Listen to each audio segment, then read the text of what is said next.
Kreta Ngorongoro ndio kaldera kubwa zaidi ulimwenguni ambayo haijawahi kuvunjika. Njia pekee ya kuingia na kutoka shimoni ni kushuka na kupanda. Maajabu hayaishi hapo tu. Hii ni ngome kuu ya mimea na wanyama wakubwa kuwahi kuishi katika uso wa dunia. Hii ni Ngorongoro Crater.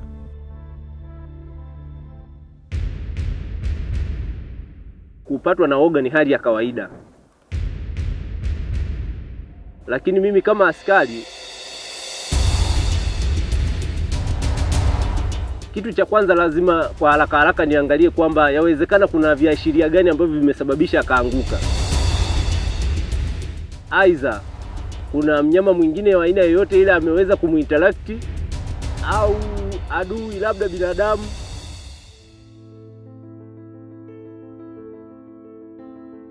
Kuna mengi sana ya kustajabisha hapa.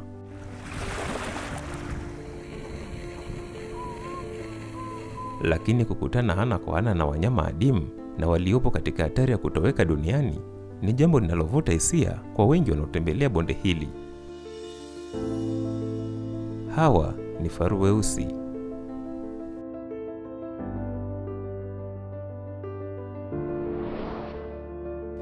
Kreta ya Ngorongoro ndio sehemu pekee ambayo faru huishi katika mazingira yao asili.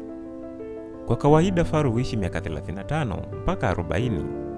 Changamoto za mabadiliko ya yale mazingira na uwindaji haramu umesababisha maisha ya faru kuwa hatarini kila itwapo leo. La kushangaza sana, katika Kreta ya Ngorongoro kumekuwa na faru aliyeishi zaidi ya nusu karne. Jina lake aliitwa Fausta.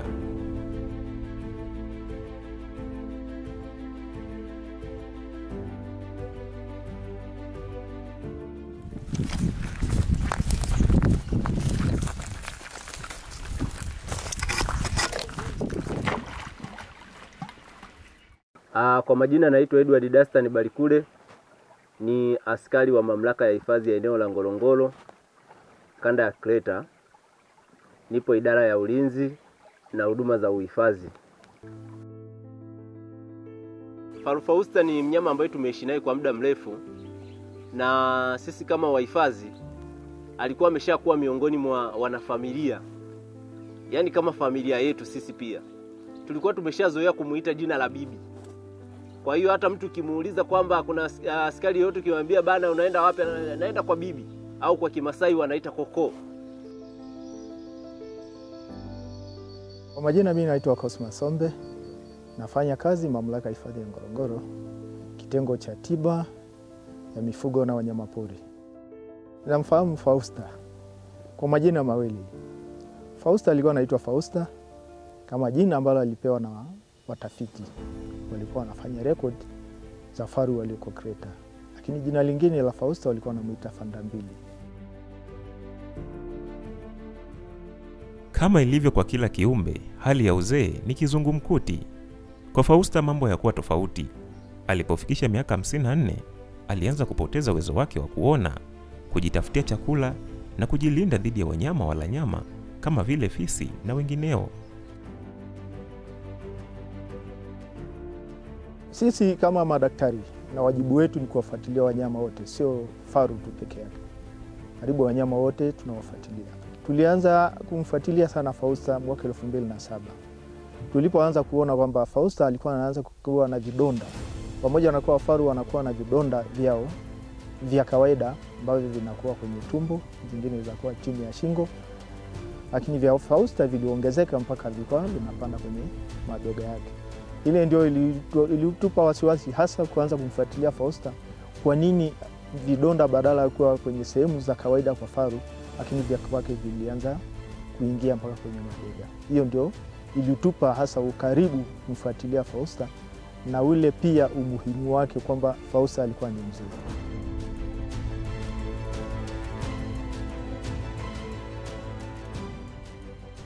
Kwenye umri wa miaka 54, Fausta anakuwa ni faru mwenye umri mkubwa zaidi duniani. Hili si jambo la kawaida. Sasa Fausta ni urithi na tunu kubwa. Kwa kulitambua hilo, mamlaka ya hifadhi ya Ngorongoro iliamua kumhifadhi bibi Fausta katika eneo maalum. Madaktari kwa kushirikiana na walinzi mahususi wa wanyama walimhudumia Fausta kwa ukaribu na uangalizi mkubwa. Kitu ambacho kwanza tulifanya, kwanza ni kumuokoa maisha yake dhidi ya wale predators au wale fisi, kwa kumtoa mbugani kumweka kwenye boma. Lakini lingine tulizingatia pia kwamba alikuwa anakula na ataendelea kula. Wakati huo huo tulikuwa tunamtibu. Kwa mfano siku ya kwanza ile tulimchukua, tukatibu kwanza vile vidonda. Baada ya kutibu vile vidonda, tukamchukua, tukamweka kwenye boma, lakini tukaendelea kufanya dressing, yani kutibu vile vidonda akiwa kwenye boma, mpaka tulihakikisha kwamba vile vidonda vilipona, lakini na chakula chake kilikuwa kinaendelea kuwepo kila siku, kila mwezi, kila mwaka, mpaka tulihakikisha kabisa kwamba vile vidonda vilipona.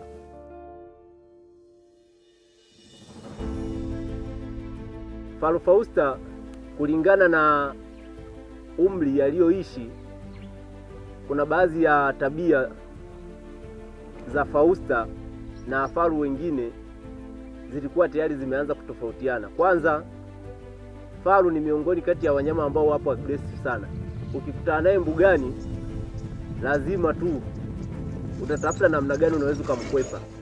Lakini huyu kulingana na kwamba alikuwepo hapa bomani na tulikuwa tukimhudumia, kwa hiyo ile hali tayari ilikuwa imeanza kubadilika. Kuna baadhi ya mazingira alikuwa ameshaanza kukopa.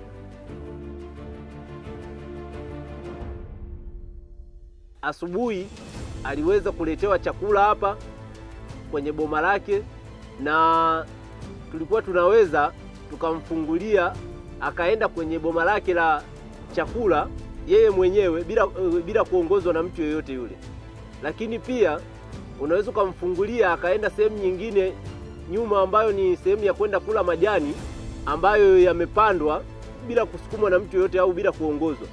Kwa hiyo alikuwa ni mnyama ambaye tayari alikuwa na uelewa fulani kulingana na namna ambavyo tulikuwa tunaishi naye. Kwa haraka sio rahisi kusema kwamba mnyama anaweza akamtambua huyu kwamba huyu ni fulani. Lakini kulingana na huduma ambazo tulikuwa tunampatia hapa, alikuwa anaweza kabisa kwa namna fulani anajua kabisa kwamba hawa ni watu ambao niko nao kila siku, na kuna huduma fulani ambazo ni za msingi wananipatia. Kwa mfano, mkitaka kumfungulia kwenda upande wake wa pili kwenda kula majani, anatambua kabisa kwamba hawa wananifungulia kwenda kufanya kitu fulani. Lakini wakija madaktari kuja kumhudumia, kuna ishara fulani, kuna namna fulani tunaweza tukafanya na akajua kabisa kwamba hawa watu wananifanyia hiki kitu kwa sababu fulani.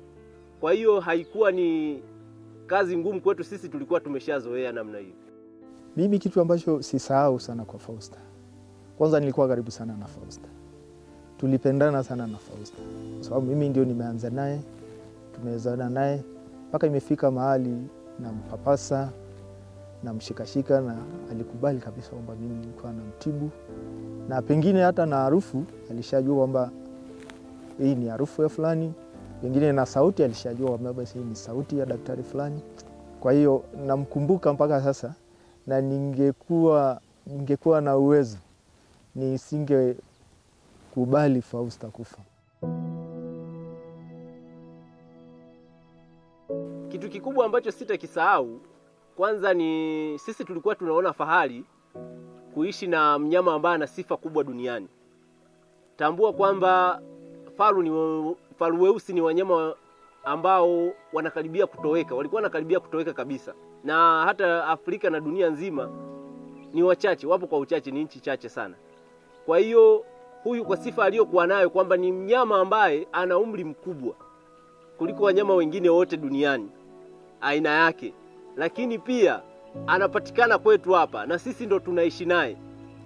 Kwa hiyo kwetu sisi hiyo ilikuwa ni jambo kubwa. Kwa hiyo watu wengi, wageni wengi walikuwa wanatamani kuja kumuona, na ni watu wengi duniani walikuwa wanatamani kumuona. Lakini kuna watu wengi pia hawajafanikiwa kumuona, ila sisi tulikuwa tunaishi naye na tulikuwa tunamhudumia vizuri. Kwa hiyo kwetu sisi hilo ni jambo kubwa na ni jambo ambalo hatutalisahau kwenye maisha yetu. Yule faru alikuwa anatambua kwamba ana jicho moja, lakini wakati wa kuja kwangu alikuwa anageukia anione kwa lile jicho ambalo alikuwa anajitumia. Anajigeuza, ananiona, tunakaribiana, ananyanyua shingo na mimi namshika, then naweza kufika kwenye vile vidonda na kumpaka dawa.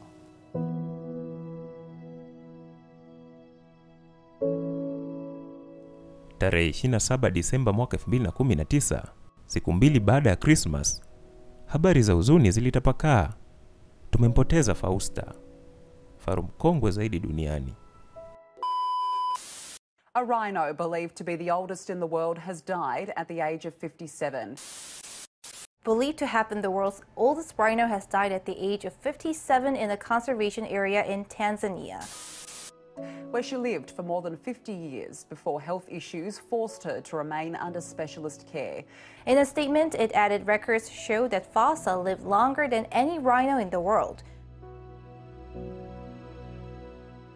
Siku tuliyompoteza faru Fausta ilikuwa ni tarehe 27 mwezi wa 12 mwaka 2019. Muda wa saa 2 kama na dakika 28. Tukiwa tunapata chakula cha jioni, tulisikia sauti ya mnyama ikilia karibu kama mara 3. Na tuliweza kuahirisha kile kitendo, tukasogea mpaka kwenye banda lake hapa. Tulimkuta akiwa amelalia upande mmoja, huku akiwa ametokwa na maji sehemu zake za siri, ametoa pia na kinyesi. Kitu ambacho kilitushangaza, kilitushtua, kwa sababu ni jambo ambalo tulikuwa hatujawahi kuona limetokea. Kwa hiyo sisi kama watu ambao tulikuwa tunashughulikia swala la ulinzi hapa, tunaimarisha ulinzi wake na shughuli nyingine zote, kwa haraka tulijaribu kuangalia kwamba ni jambo gani ambalo linaweza likawa limempata faru wetu. Aidha yawezekana amekutana na mnyama mwingine wa aina yoyote ile amemzuru, au kuna binadamu amesababisha hilo jambo. Wakati mwingine hata wadudu, kama kuna adui yoyote ameweza kusogelea hilo eneo. Lakini hizo ishara hatukuziona wala hicho kitu hatukikiona. Ndipo tukaamua kuchukua uamuzi wa kujulisha uongozi haraka, uongozi wa kanda yetu, ili kusudi uweze kuja kuangalia ni kitu gani kimempata faru wetu na waweze kushughulikia taratibu nyingine ambazo zinaendelea.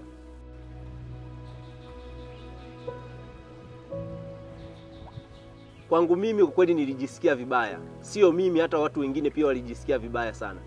Kwa sababu kwanza tulikuwa tumeshamzoea, tulikuwa tunaishi naye hapa. Alikuwa ni sehemu ya familia yetu. Kwa hiyo ni kama vile ambavyo ninaweza nikawa naishi na ndugu yangu akaugua ghafla, nikamkuta amelala amepata tatizo ambalo kweli sikuwa nimetarajia kwamba linaweza kutokea. Kwa hiyo sikujisikia vizuri, nilijisikia vibaya, lakini pia ni jambo ambalo lilitushangaza sana, hatukutegemea kama lingeweza kutokea. Alikuwa kawaida, kwa kweli alikuwa kwenye hali ya kawaida ambayo tumeizoea, alikuwa kawaida. Na wakati mwingine labda tuseme labda mnyama sio kama binadamu. Labda inawezekana alikuwa anaumwa lakini hakusema kwamba mimi najisikia vibaya. Lakini kwa wakati wote ambao tumeshinda naye alikuwa kawaida, katika hali ya kawaida kabisa ambayo tumeizoea.